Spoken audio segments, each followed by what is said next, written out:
Hello, may buntag guys. Aray ko, aray. Aray. Sakit sa akong mga lawas, oy. Kaning akong mga braso. Kaning akong mga diri, mga lutahan, mga kamot. Sakit.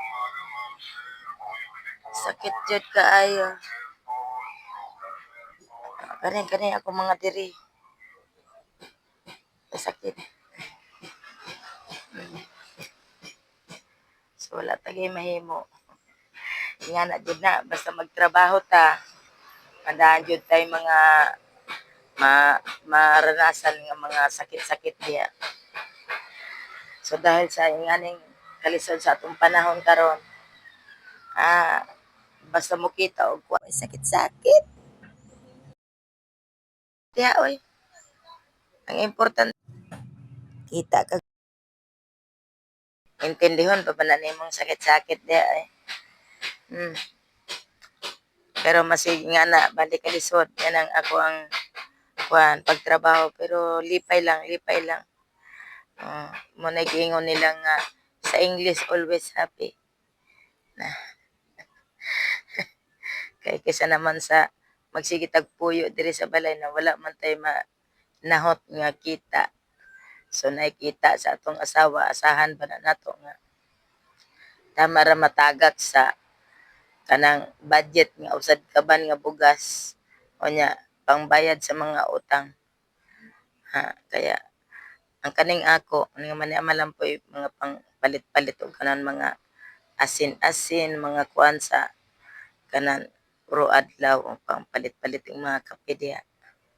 Na mo na kaya walay kanan kagabi puro adlaw gini kada alas 4 may sarili man min mga service hatid sundo man mi nya libre kaon nya pagkati nag-harvest lagi mig manok. Yan ay tanan nga building ng Raya Farm namin nag-harvest mi. So may sarili may service, libre kaon. So mo na sa pamay imong gipangita, trabaho ka karong Manila karon. Ngayon ko dakong sweldo niya. Ipanon pa dito ang imuhang mga pamasahe o adlaw. Mao gyapon ang sumada. So diha na taniana kay at least mga kuan pod na masig kapoy pero may naay nagkakinataw-anay. Wala jud ang kapoy. So ingana lang jud sport lang og ingong kagabi 5 ka truck unya puro tupit mo lagi na sakit lagi ang mga diri nato mga lutahan sa kamot. Sakit kay tulo diri sa kapihat, duha pod sa kapihat. Pag 1 pit na. Pero pag 2 pit gani, duha lang sa kapihat, duha lang pod sa kapihat na kamot. So mao na ang 2 pit. Pero siyempre lisod ang 2 pit kay upat man kabuok na tiil ang imong gunitan sa kapihat nga kamot. Tapos sa kapihat pod upat pod nga tiil. So bali 4 sila kabuok nga manok. So lisod kayo kay ang timbang sa usad ka buok manok hapit 2 ka kilo. So bugat jud bugat.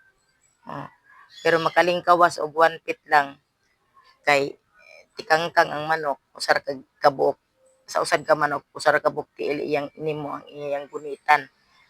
Usar ka buok tiil ang gunitan nimo sa usad nga manok. Kaya mo na nga makagurugin hawa ang imuhang paggunit sa manok. So lisod jud kaayo kaning mag-harvest og manok kay manaay pay mapuno ka sa iti. Manay mapuno ka sa iti pero okay lang jud kay kana nandili man na kay hugaw kanang ilang iti ba. Pag maithan ka gani sa braso, bado imo lang inganaon. Happy na nimo sa imong ganon. Ganon lang nasanay na. Sanay na jud kayo kanan mo may naay mga init sa so 5 ka truck ang amuang gikargahan kagabi. So bali jud kadamo na tulong tupit at saka dalawang 1 feet. So dugay jud ang proseso pagtupit kay may naay mapangabuhian ang manok. Kay ang mga kailangan kasi ni ana kuan kaning mga dagkog kamot para magakmal gini mo yung upat ka buok nga tiil sa manok na para magakmal gini mo unya kay nganing gagmay lang tag mga kamot so dili maglisod ka jud may na magpangatagak ang manok. So mo gana ay baog matagak di punita. So, kaya nakauli may naay makauli mi ni ana tinag alas 2 sa kabuntagon. Mag-start mi yana pag-harvest kuan mga alas 6 sa hapon. O may minsan pod alas 5. May naapoy mga alas 6 may mag-start. Nan wala pay ang pinakasayo namon yan na makauli alas 12. Makaulig balay. So di ba ganon gid kalisod. Pero mo lang gid gihapon na kay mo gid kay ngani nangawang buhi ngani kita ngita man jud tag kwarta. So wa jud tay mahimo og kanang kuan kay gid na ang proseso ng mag-harvest.